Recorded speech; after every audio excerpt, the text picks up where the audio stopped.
The views expressed and the opinions given by the individual host and their guests do not necessarily reflect those of Para X, its affiliates, or its sponsors.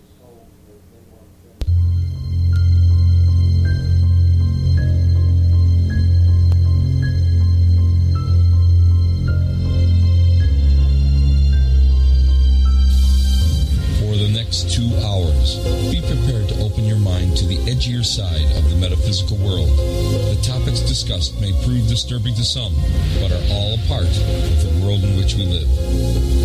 Welcome to the Rev and Witch Show. Listener discretion is advised.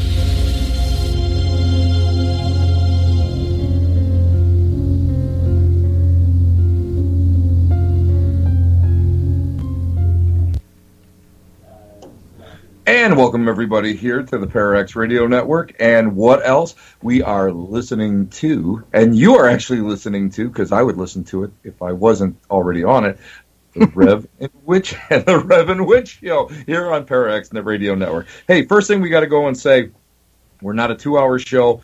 In the future, we'll be changing the intro a little bit up because this was something that Marla and I had. Well, we were both drunk one night, and we decided that would go, and we were drinking on each coast actually, and we decided we would get together and, for old time's sake, start up the Rev and Witch Show on occasion. And by the way, just in case you're wondering who the hell this guy is, I'm the Reverend Tim Shaw, and I am with who else? My little sister, Marla Brooks. Hey, Marla, how you doing? The witch. Yeah, well, you make witch. Yeah. Well, tonight's topic is going to kind of prove otherwise. You know, you can run, but you can't always hide.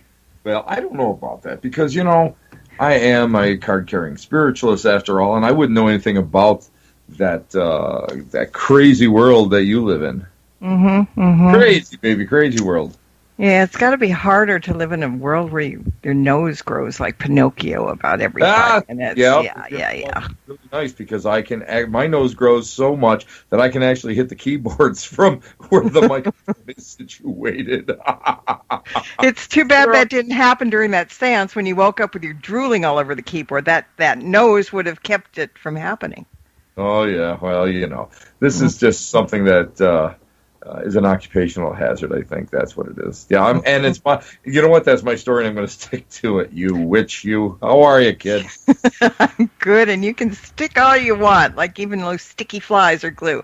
We all know better because, as the promo or the entrance, whatever it is. You know what? It's not often that you're ever tongue-tied. So I think that. Me being on the air with you once again may have verklempt you somehow. It may have verklempt me in a way. Yeah, it probably did. I'm just, you know, it's like falling off a horse. You know, you just got to get back on. But it's been a long time in between, so I might get a saddle sore or two tonight. But we'll see. I can't. I'm not even going there. Go ahead, Marla. You're not. No, you're not. See, we're just back together like we always were. Nothing changes. It's kind of amazing. But no, you can't hide because we talked in the opener about the fact that the Rev and Witch shows are a little edgier than the shows that we would normally do. And that's not to scare people, but it's just because there are two sides to every coin, and people need to hear sometimes about something that they're not used to, something that may be a little uncomfortable to them. You just don't know. And so the little background on this show about Santa Muerte is that, I don't know, it was 6 months ago, a year ago, Tim started talking about Santa Muerte. Now, Santa Muerte is Spanish for holy death or sacred death.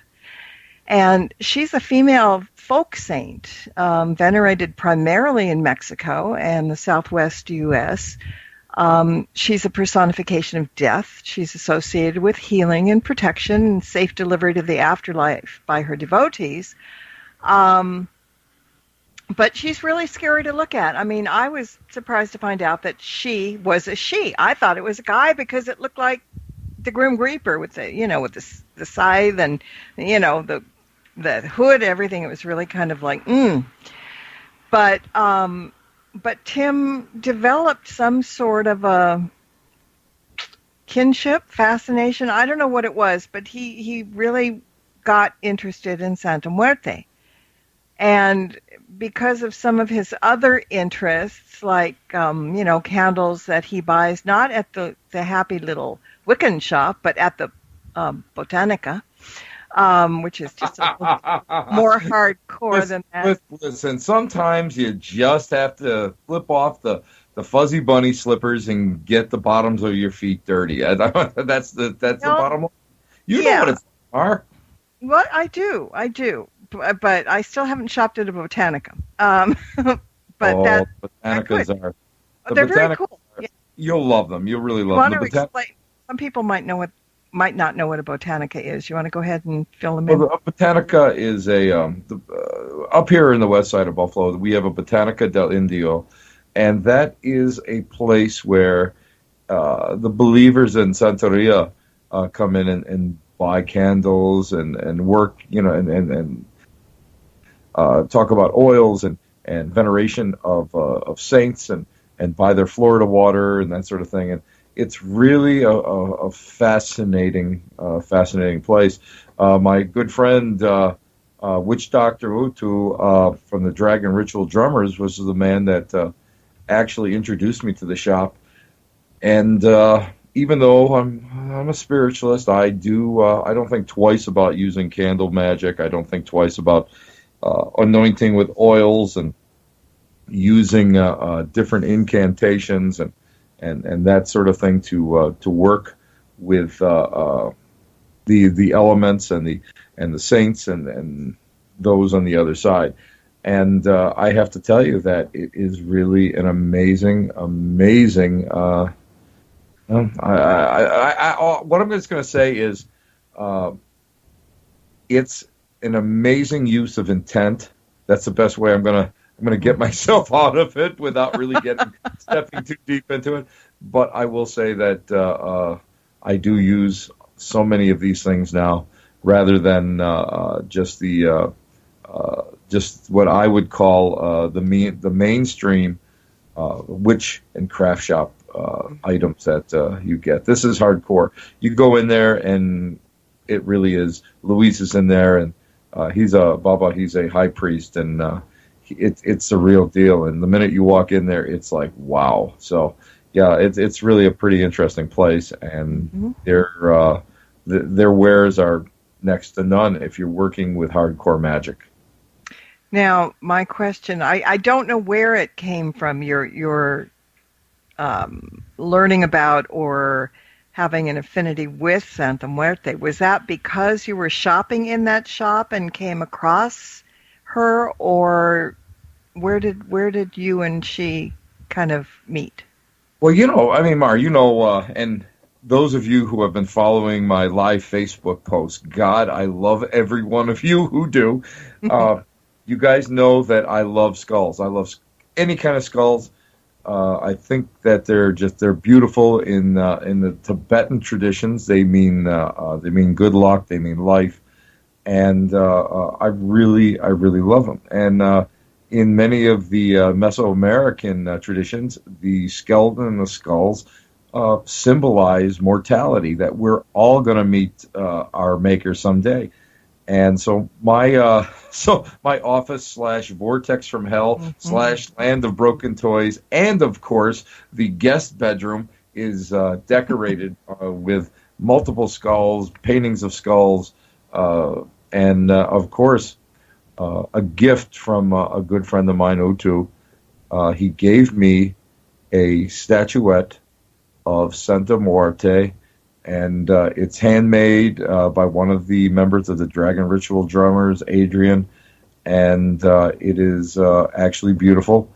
And I have her, actually, she's watching me do this broadcast right now. She's directly behind me, and I know that for a folk saint, I feel that the energies are really, really strong with her. And it's funny because I just had a passing interest, and all of a sudden, one day in the mail, I got this Santa Muerte statue for my little sister Marla. The next day, I got a Santa Muerte statue in a wedding dress, a white wedding dress from Utu. So I think it's just kind of meant to be. It's the way my buddy Chip Coffey would say, it's synchronicity.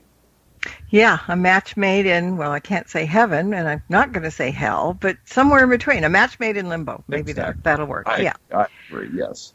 Well, a little bit more about Santa Muerte is that the worship of her is condemned by the Catholic Church in Mexico Absolutely. as invalid. But, I mean, yeah. You know why? Do you know why? She's not been, I don't know Catholicism well enough, but she hasn't been made into a real saint, or she doesn't qualify. Exactly. She's a folk saint, which means that she is not consecrated and didn't go through the process, of becoming a saint. However, they believe that the practice of worshiping folk saints and Santa Muerte is actually partially devil worship, and they believe that the practices that many people use today to honor Santa Muerte is a combination of Christianity and devil worship, which I'm going to come right and tell you.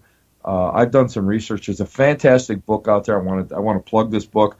It's called Santa Muerte, Devoted to Death by R. Andrew Chestnut. Utu turned me on to the book. It's a scholarly book. It traces a lot of different lines and explains a lot. But I can tell you that Santa Muerte is right up there with any other saint or personage or personality or ancestor that is worshipped today, and by hundreds of people. And well, more than that. Yeah, I mean, there's millions now. Well, Millions. It's said that her popularity has grown over the past 10 to 20 years from a few that would worship in their homes because, it wasn't, they would get in trouble if they did otherwise. But it went from a few hundred, maybe a few thousand, to several million in Mexico, here in the States, as well as Central America. Exactly. And if you guys heard some crazy noise, one of my computers just shut down, just to let you know. But yeah, it really is. Now, the first time we can trace the worship of a like entity all the way back to the Aztecs. And I really find that quite fascinating. But what I found fascinating more than that was the fact that Santa Muerte is like many of the religions out there today, like voodoo and Santeria and many of these religions who cater to the downtrodden, the criminals, the prostitutes, people who are enslaved or in trouble. And the belief in her and the praying to her, in many cases, does cause miracles, changes people's lives around, and also the darker side can actually harm people out there. So she's almost like a two-faced a goddess, and I won't say two-faced in the worst way. It's the fact that she has the light and she also has the dark. I believe the worship of Santa Muerte could almost be considered perfect balance. In order for people to live, it's almost looking at yourself. You have to know the light, and you know how I feel about fuzzy bunnies out there. And I mean, I have nothing against everybody that just works within the light, but I feel that you're so much more effective if you can strike that balance between the light and the darkness. And as a paranormal investigator and someone who has worked negative cases, someone who has dealt with all sorts of just really people that that can be so negative and so destructive, both self-destructive and destructive of other people. I firmly believe that in order to be very, very effective, you have got to be able to go and see your dark side. And and Marley, you know that I would never use my dark side for anything. But oh my God. Santa Muerte. Oh my God. Muerte, I'm just kidding. Oh. But, no, I mean, really, it's. I believe that it is an important belief system, and when we start looking into it, the number one thing that we do find is balance. Yeah, and we do, and in kind of a duality, I was reading where they said that Santa Muerte is a spirit of death, but she is also death herself. Yes. So there's like two sides to her, and her. See, if I had known her official name, I would have understood that she was a she. But Right. Santa Muerte, is anything. But there were two things. The main name, her proper name, is Nuestra Señora de la Santa Muerte. So that would be Our Lady of the Holy Correct. Death. But Correct. when I looked her up in Judica Illis's Encyclopedia of Mystics, Sages, and Saints, Judica had her called as La Santísima Muerte. Now, that, again, is feminine. So I would have gotten it then, but it just took a while when oh God, she's not feminine at all. But dear Marla, when we start thinking about that, she is not the only female deity. No. Of that vein. You go down to Paraguay, and they have a male counterpart, San La Muerte, or in Guatemala you have Rey Pascualo, which is, I mean, these are male versions of it, and so we have to, you got to kind of try to figure out, how these folk saints were able to come from, actually may have been able to go and originate from an earlier time period, and then as they kind of started to move north, how everything started to break up. But I believe, I'm a firm believer that Santa Muerte is most effective in the female form. She could be. You were talking about the duality. I mean, there is good for her and there's bad for her. But one thing that I read about, and I talked to you about this earlier, that there is a warning not to petition her lightly or casually because you're literally conjuring death. And she's dangerous to evoke. But here's the interesting part. Here comes the bright sunshine. Interestingly enough, it said it's traditional to invoke her simultaneously with powerful but benevolent spirits like St. Anthony of Padua, Helena, or Archangel Michael. So, and they would keep her in line. So they're kind of like a safety net. Exactly, but again, when we start talking about duality of entities and duality of deities, we have to always understand that there is light and dark, and people. I think the problem we see in today's society, especially in Caucasian societies, and for a lack of a better term, we're seeing mostly what we've been taught through the Judeo-Christian traditions.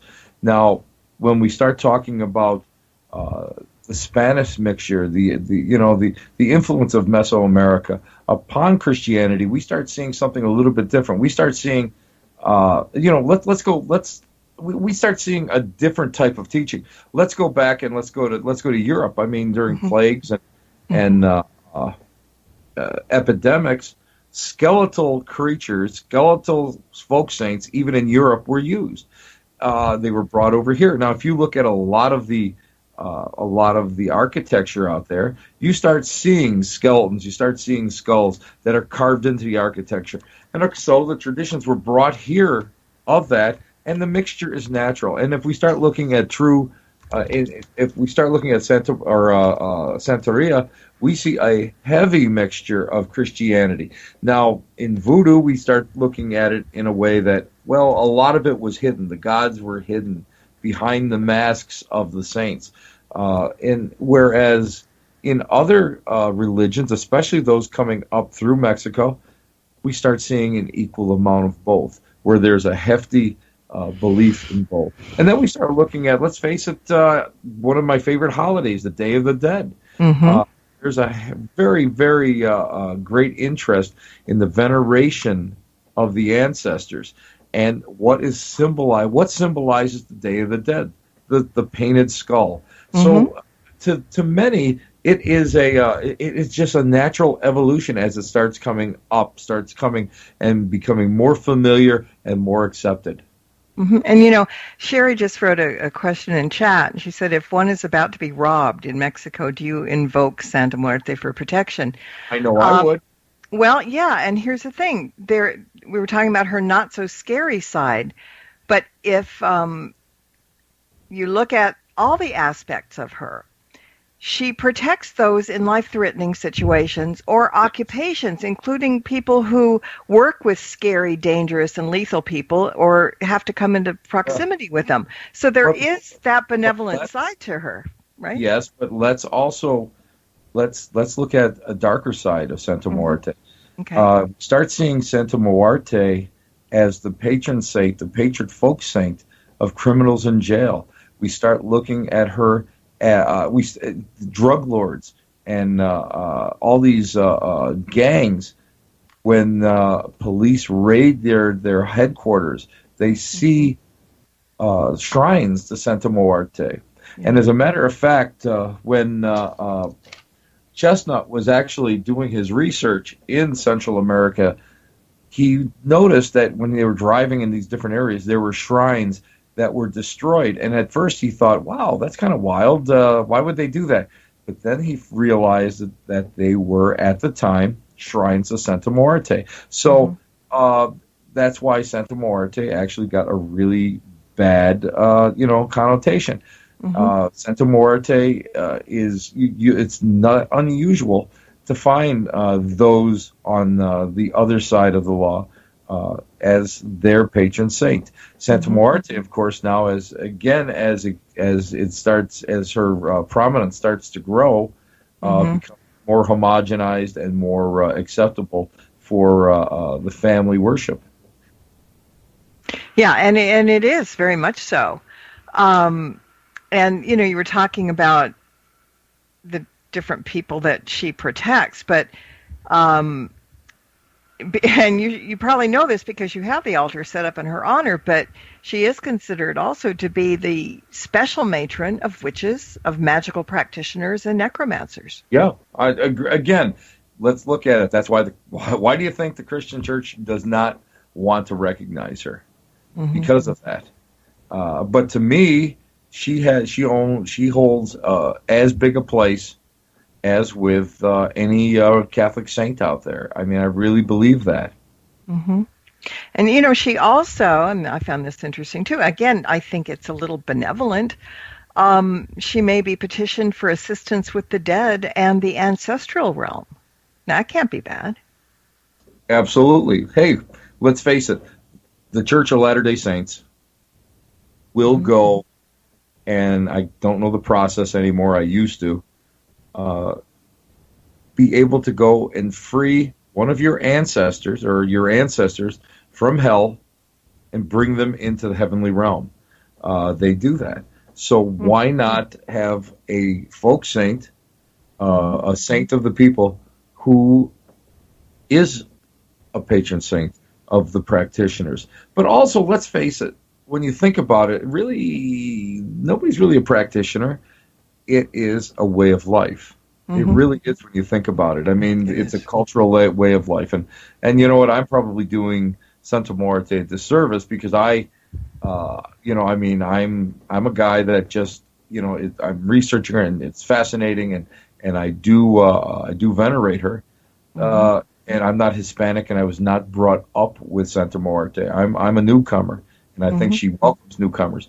But on the other hand, I mean, I'm really amazed by those people who venerate her so much. And I mean, she performs miracles are performed in her name. There's a church in Mexico City now that honors her, and there are shrines being set up here in the United States, especially in the Southwest. And I think that's a wonderful thing.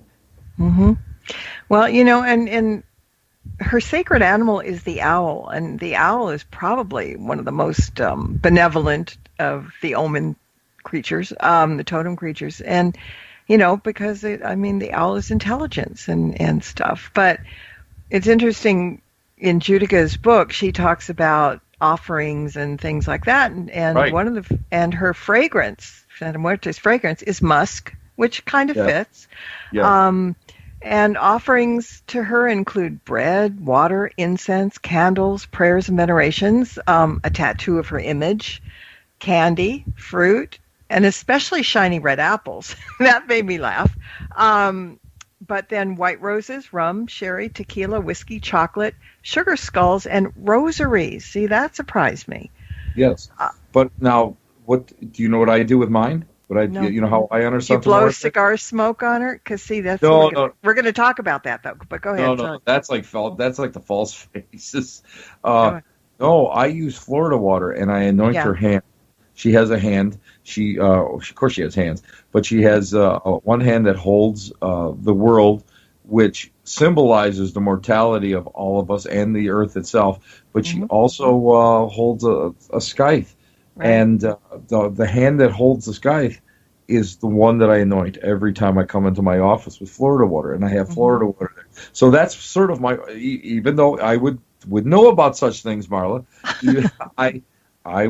I do anoint her hand, and I really feel that the offering is very, very important. It's to me, it's as important as going to a Catholic church and lighting a candle for special intentions, or to honor Christ, Mary, Joseph, or any of the saints. Mm-hmm. See, you went from altar boy to Santa Muerte. Yeah, I was never an altar boy kid. When they asked me to be an altar boy, I said no. I didn't want to get up in the morning. Well, that's probably good that they didn't know it. But no, just so people know, you were brought up Catholic. This isn't, something that you don't know about on both sides, right? But I was brought up Catholic and spiritualist, so well, yeah.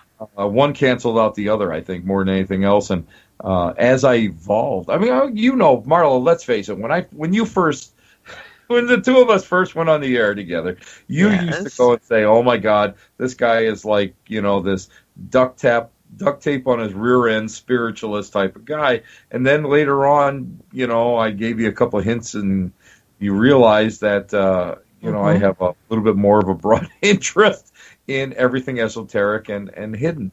And to me, to be a well-rounded metaphysician or magician, because that's actually what I am, because I'm not dedicated to any god or goddess, so I'm considered more a magician than a full-fledged witch.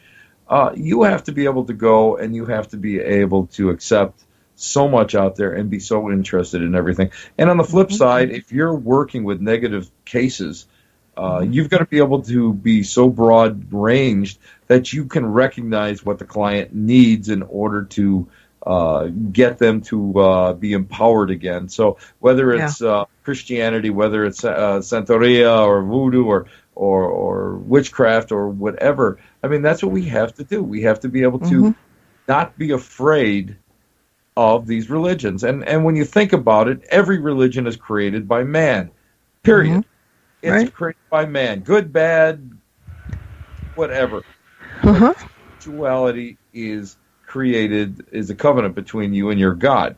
And to me, I think I can venerate Santa Muerte just as much as I can venerate Saint Joseph, who I buried upside down outside of my mother's house, so that it would quickly sell the house in Roman Catholic tradition.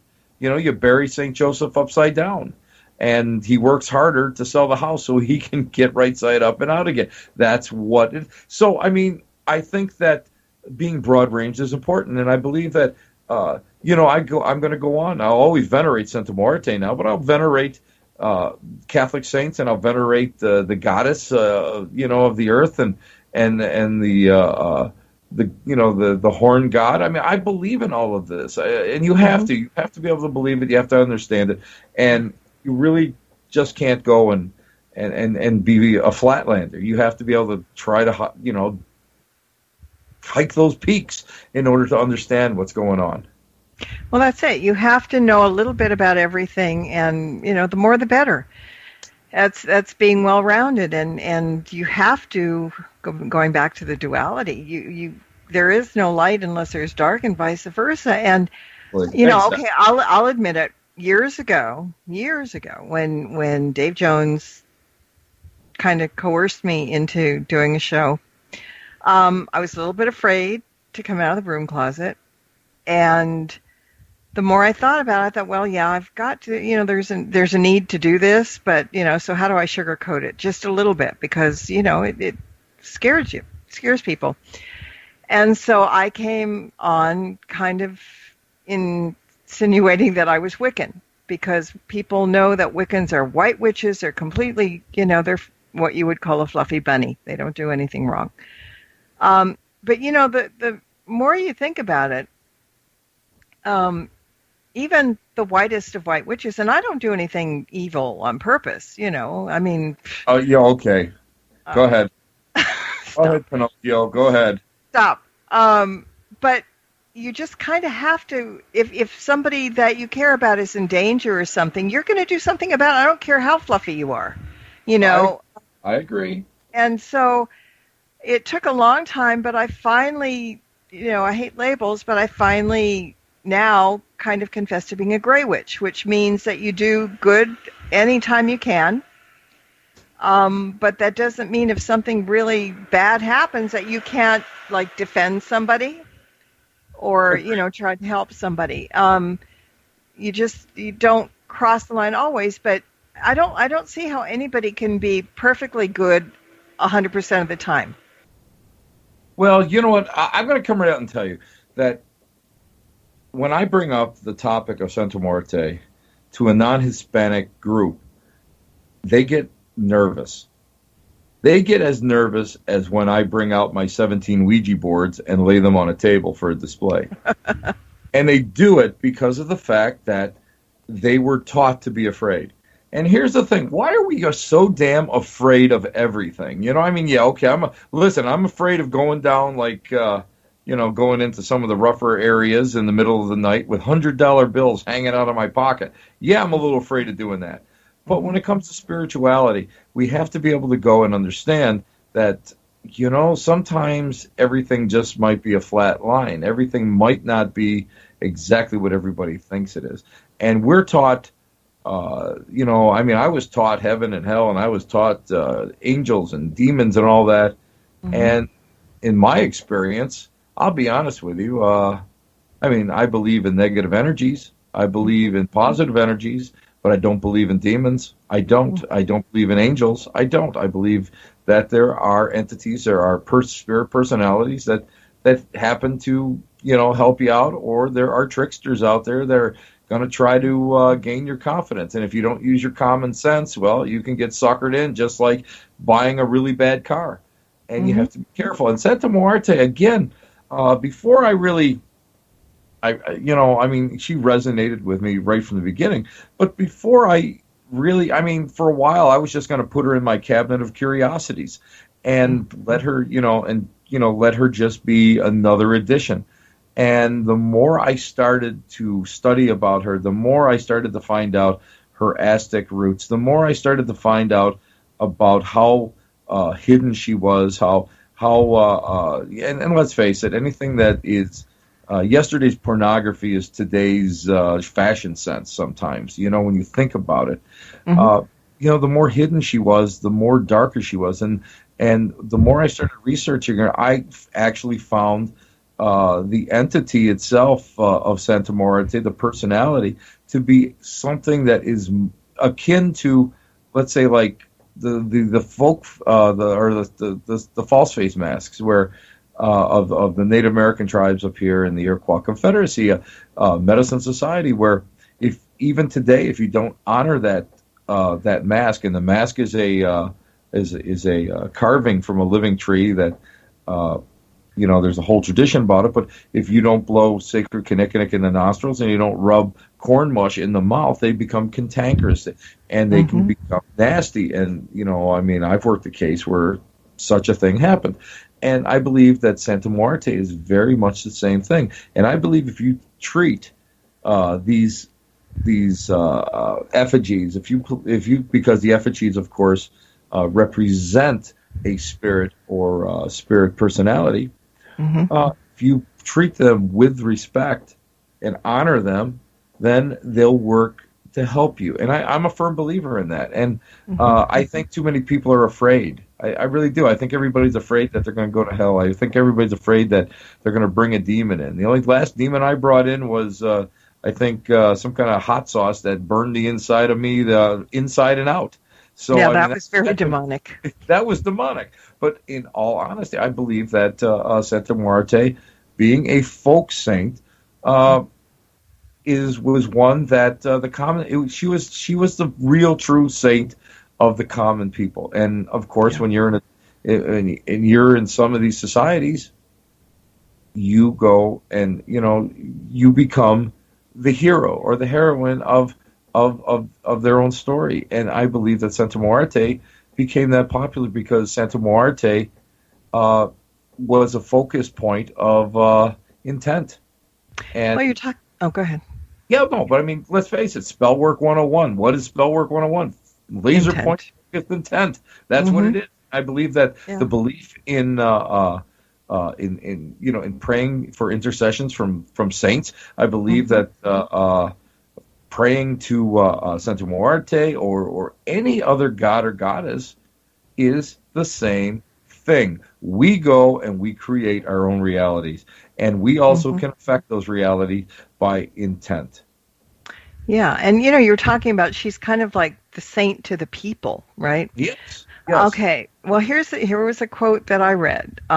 She's fearless and conquering, and nothing is beyond her capacity to remedy, control, or eliminate. Yes. And the interesting thing is that many adore her because they can feel comfortable asking her for anything, including requests that other saints will automatically reject. And that is pretty much down to the brass tack level. I mean, you can't pray, if you're a God-fearing person, you can't pray to any of these saints to do a dastardly deed, for example. And I'm not saying that people pray to her only for that. That's not the case. However, yes. But it can happen, yeah. Yeah, people do pray for those things. And I'm going to be honest with you. You get a child molester, a murderer. Christianity, of course, teaches us to forgive. That let the other side go and judge them after death. Well, here's the bottom line. I don't believe in that. I mean, I believe that there are people out there that they shouldn't walk the earth. I'm sorry to say that. People like Adolf Hitler and Adolf Eichmann and all these other serial killers that are out there. I don't believe that these are people that are worthy of saving. And I'm sorry if I really piss people off, but that's the way I feel. There are some people. It's just like animals. Sometimes animals, there's something wrong with them and they can't be fixed. And I'm sorry that all the humanists out there are just like aghast. But I mean, the bottom line is sometimes you need that intercession to go and right or wrong. And I'm truly a person that believes that many times you have to go beyond. I mean, I'm not going to go out there and physically attack somebody who has done me wrong. But you know what? I'm going to go and I'm going to invoke Santa Muerte. I'm going to go and work magic or whatever you want to call it, in order to go out there and alleviate this problem. Most of the time, it's like, listen, whatever I mean, I don't want anything to happen to you physically, but on a different plane, of your life, for everything that you say wrong about me, for every untruth that you may project towards me, it will turn around and it will destroy you tenfold. And I do believe that that's something that is tangible, and I can tell you that through my own experiences, it's true and it works. And Marla knows. Oh yes. Marla knows firsthand. But I don't find anything wrong with it, and I believe that Christianity and doesn't really go and give you that outlet in order to do that. I mean, when you start looking at the Old Testament and the New Testament, the Old Testament is one of kick-ass and take names later. The New Testament, of course, is where it's forgiveness, and it's a whole different. We must love our neighbors and this whole thing. And it's good, but it doesn't. I know again now I'm going to piss off all my Christian friends. You know what? It doesn't work in all situations, and turn the other cheek does not work in all situations. And I believe that invoking I believe invoking Santa Muerte and saints of that nature, or working spell work. In order to, Marla, me, I believe the best defense is a great offense. Right. I don't have any problem with it. And I think there's a lot of people out there that really secretly agree with me. They don't think twice about pulling out the plugs and, letting it rip. And God help where everything ends up on the other side. But Santa Muerte is, the criminals will go and invoke Santa Muerte for protection against the police. The police in the military will invoke Santa Muerte to bless their weapons so that they don't miss in firefights. I mean, this is how broad ranged, the belief and what this folk saint can grant her believers, and everything from wealth to health. And the unity with friends to something dark as vengeance upon an enemy. Right. And there are scare tactics against having her work for you. I mean, there was a rumor that if Santa Muerte grants your request, she'll take the life of a loved one in return. But that doesn't seem to be the case. That was said more as a scare tactic intended to encourage or discourage veneration. Exactly. But then what did they tell the people when they were trying to convert the pagans? Same thing. Okay, they dance with the devil. They do all this stuff. Stay away from them. They're bad, bad, bad. But let's face it. Let's just this propaganda that's sent out. When you start looking at it, what is a pagan? What does pagan mean? Mm-hmm. Pagan means someone who lives in the country. Right. That's what it means. That's all it means. Right. And fashions. Mm-hmm. Pagans, wore these tall pointed hats. Well, guess what was in fashion in the cities and is no longer in fashion, but it takes a while for these fashion trends to go into the country. Well, the people in the country are still using those fashion trends. They're still wearing the pointed hats. That's a whole cult of disinformation. The church comes in and says, hey, listen, the hierarchy and the educated people and the rich people they're the first ones that we want to become, we want them to become believers. Now, what are you going to do for the people out in the rural areas? Well, now you start this whole propaganda of disinformation. You send it out, and people start to go and believe it, and they get persecuted. It's the same thing with a lot of the Santa Muerte people. The same thing with the voodoo people. I mean, as well as I do. Some of the people that the crazy people that I run with. Right. They're the kindest, nicest people in the world. The same thing. Yeah, they are. I would say that, and we were just talking about the pagans versus some of the other fields out there, and it's almost that they've got a better handle on living life rather than some of these other people who profess to be uber whatevers, and that's what we have to start looking at, and all these belief systems, and let's face it. I mean, the beliefs of the ancestors are not our beliefs anymore. They were lost.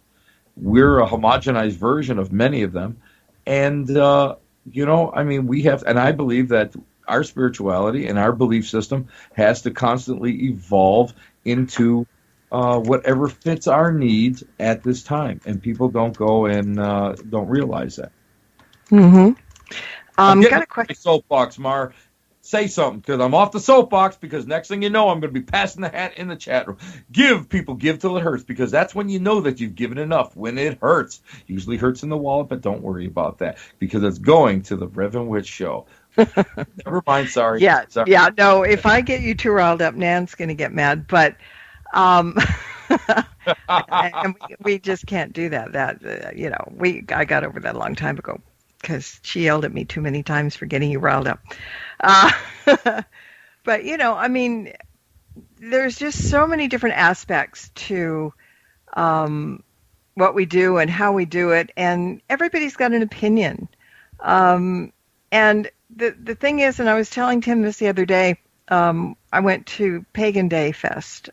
Jimmy Darling was on my show a few weeks ago, and I went there. It was such a relief to be with people that were friendly to everybody. Everybody had a smile, and they were all different paths. I mean, there were white magicians, there were black magicians, there were Satanists, there were, you name it. They were all there, but they met, and everybody was friendly to each other. There wasn't any sparring. There wasn't anything. You just walked by somebody. It's like you read back in the 50s, you'd walk down the street and people down the street would nod and say good evening, good morning, and be really friendly and whatever. And this is the thing. That's exactly how they were over there.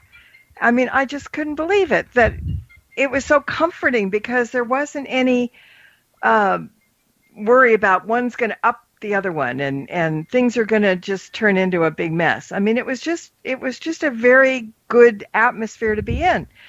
And that, I think, is so important, to be comfortable in your own skin. And sometimes people don't let us be comfortable in our pagan skin. No, and that's exactly it. And people don't realize that. And you have to have enough chutzpah to get out there and follow your own path. And you can't let anybody direct you. And I mean, again, I turn around and my belief system is so widespread and all-encompassing that I feel comfortable. I mean, I feel comfortable at a pagan ritual. I feel comfortable at a circle. Conjuration camps. I mean, I'm very comfortable with them. And the whole thing is that I'm comfortable because I'm comfortable in my own belief system, and I'm also more than happy and more than willing to learn somebody else's. And you have to be open like that. And there's too many people with duct tape on their asses that just won't go and loosen up. I mean, and there is no one way. There's no one way to spirituality. There's no one way of doing anything. And that's what people have got to go. And everybody's got to turn around and learn that. And I think that's why we're hearing so many reincarnated evolutions. I think when we finally get that, I mean, and we go on and be a part of everything, we become that Big Bang. I mean, I think that's the ultimate goal, when we can actually say, everything. I agree with almost everything out there, And everything out there. Takes an open mind to do that. Most people see black and white. They've got blinders on. You need to answer a quick question from the chat room about Florida water. Oh, Florida water is a little concoction that is made with. It has like different perfumes in it. It's a water. I got one right here. Hang on, I'll help you out. They use it in Santeria and hoodoo ritual. And the reason why they used it and they offer it to the gods, because back in between the 14 and 1600s, perfume was very, very expensive to import here to the New World. So that really meant a lot to them, to the practitioner. They offered it to the god.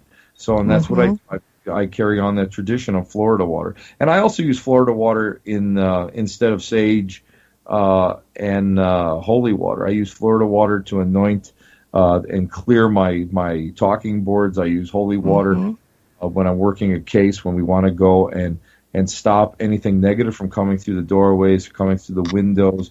I'll anoint the sills. I really like it, and I'll tell you what, it really smells wonderful. It really does. I know, I just opened the bottle right next to me, but it doesn't, it's funny, ingredients. It says alcohol, water, fragrances. No, that's it. So it's a big secret. We don't know what the fragrances are, but I'm sure if we look it up, we're there. But no, I use it for that too. I've always had Florida water. I use it especially I use it in place of holy water. Now, if I'm working a case where the client is Roman Catholic, I won't use Florida water. Of course, I'll use holy water that I got from Our Lady of Victory with the blessed Monsignor Nelson Baker, who's on the fast track of a saint here locally. So, I mean, I believe that has a very, very intense and special purpose. But I believe also Florida water is something that is really, I got to tell you, until I used it, I had doubts. Now that I use it all the time. And that's why I use it to anoint the statue of Santa Muerte, because I believe that it's something special. And yes, I believe in offerings to the saints. It's not that they actually use them. I believe it's just the fact that you'll take something that you think is special and that you'll present to them. Mm-hmm. And I think I really believe that the entities, the energies or whatever, appreciate that. They do. I mean, it's offerings in any way, in a positive way, are always recognized. You may not realize it right then, but what you give, you get back. And now I know why you have so many pictures of yourself on Facebook chomping on a cigar, because I knew you were gonna bring this one up. You betcha, buddy. Because cigars and cigarettes are traditionally lit, and the smoke is blown over the effigy. Yes, that I won't lie. Yeah, I will say that I do enjoy good cigars. I don't smoke cheap ones. I do always, I always smoke a very good cigar, high quality cigar, and I do that too. You caught me. I'm sorry, Marla, but yes, you caught me. Well, I've caught you many times. This is only one of many, but this one I'm talking about on the air, which is, a little bit different than, but anyway, that made good sense. Now, we've only got 8 minutes, and I think we've pretty much covered Santa Muerte, and we can talk about it another time as well, but I think one thing that we need to do in the end of this show is talk about curiosity. Well, that's a good segue into something near and dear to my heart. Thank you. Gotcha. Well, curiosity is my pet project video. What we're doing is there's so many paranormal videos out there, and I've done paranormal for so long, and you guys know that I kind of I've been on network a couple times, and the last time was with Nick Gruff and my favorite America's Sweetheart, Katrina Weidman. She's the genuine, she's the real deal. If anybody ever wants to know somebody that's the real deal, and we were all on Paranormal Lockdown for the Hinsdale episode. But I love people, and anybody that has listened to the Black Cat Lounge in the past knows how much I love the backstories. I love the whys and hows people get into these things, and why the heck did you buy a haunted house or whatever. So what I did was, my friend Eric Tuberdike, Eric Charles, actually you'll know him for his radio name, we decided that we were going to go out and just find out what's going on and kind of explore things that we find interesting. And we've gone to Trundle Manor, Pennsylvania. Trundle Manor is like where rockabilly meets the Addams Family. It's steampunk, extraordinaire. It is amazing. We did an episode on that. And then, of course, the Hinsdale house, we interviewed Dan Kless, who owned the house, and that's an amazing episode. We interviewed, of course, Onyx, who owns Strange Brew, the craft shop here in Buffalo, or in Kenmore, New York. Mm-hmm. And Wednesday, I got to tell everybody, and some of the people out there who follow me on Facebook know that Eric and I had gone out and we had done, like last week, we had done an interview with Sharon Coyle, the owner of Rolling Hills Asylum. Now, the cameras that I use, excuse me, I've been using these things for 5 years. I know them in and out. This camera, this damn camera went out of focus, even though it was on manual. Autofocus was turned off. And it ruined part of the interview. Mm.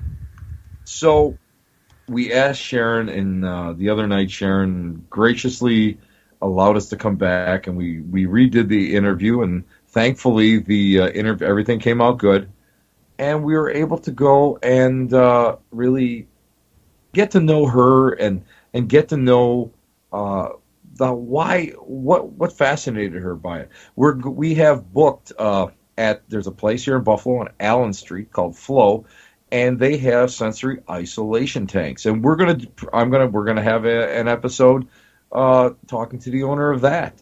And as a lot of you know, I logged about 50 hours in a sensory isolation tank back in the 80s.